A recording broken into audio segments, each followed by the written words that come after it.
This is actually Chicago now. 1 year ago there, the city slashed $60 million from their police budget. And now progressive politicals like Mayor Lightfoot are calling for help from the federal government after Lightfoot pushed for defunding the police. And Chicago has the most murders of any city this year, nearly 800 so far. I have formally asked the Attorney General of the United States, Merrick Garland, to, with all deliberate haste, detail ATF agents to Chicago for 6 months so that we can increase the number of gun investigations and seizures in Chicago. The federal government remains uniquely qualified to help cities like Chicago address the scourge of gun violence. Before we pour in federal dollars on this, do we need to see a line item document showing us where all that money was that they defunded the police by? Like, where did she spend it? Lightfoot's plea to the feds comes as a Chicago Sun-Times report shows a staggering 57 school-aged children were shot and killed so far this year. Jason Rantz, Seattle radio host in Focus. Jason, I'll get to the money in a second. When you see the detail of how many precious babies we have lost in Chicago and adults, but when you see that stat on those kids that have been taken, how in the world did we get to this point where in December she's decided she needs help?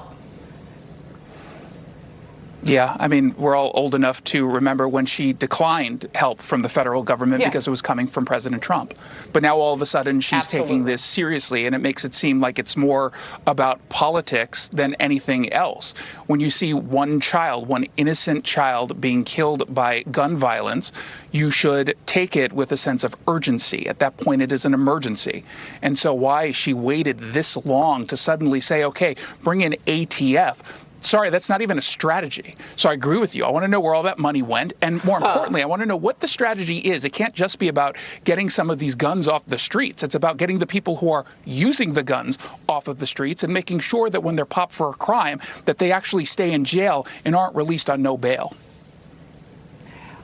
Look, these are her policies, her decisions. Is she going to reimburse our federal tax dollars from her city from defunding?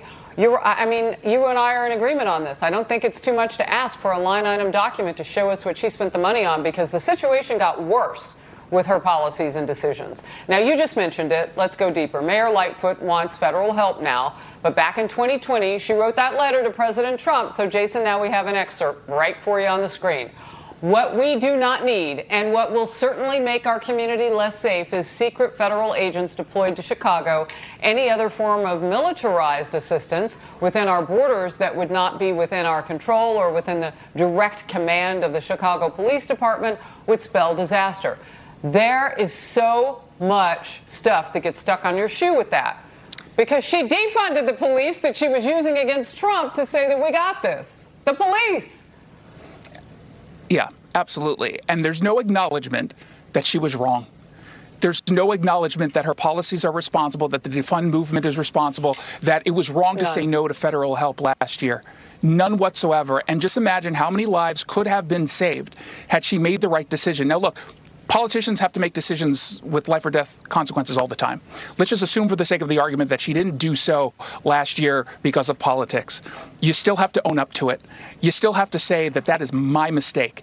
I take ownership, and here's what we're going to do moving forward to address this situation. Actually be a leader. But Lori Lightfoot is not a leader, and that's why you have the situation in Chicago developing the way that it has. Look, you forecast this. From Seattle, you look at the situation. You saw what poured out on your streets in 2020, the riots that went way north of just a little violent. What do you say to the families of those 57 children? What do you say? What should she say? She has to say she's sorry for the decisions that she made. She regrets those decisions. She wishes that those innocent lives were still with us and with these families, and say she vows to do better moving forward. And until she does that, she's just not a leader. Wow. Jason Rantz, thank you very much. Good conversation. Always good to have you in focus. A tough one, though, right before Christmas. We know those babies are not coming back. God bless their families.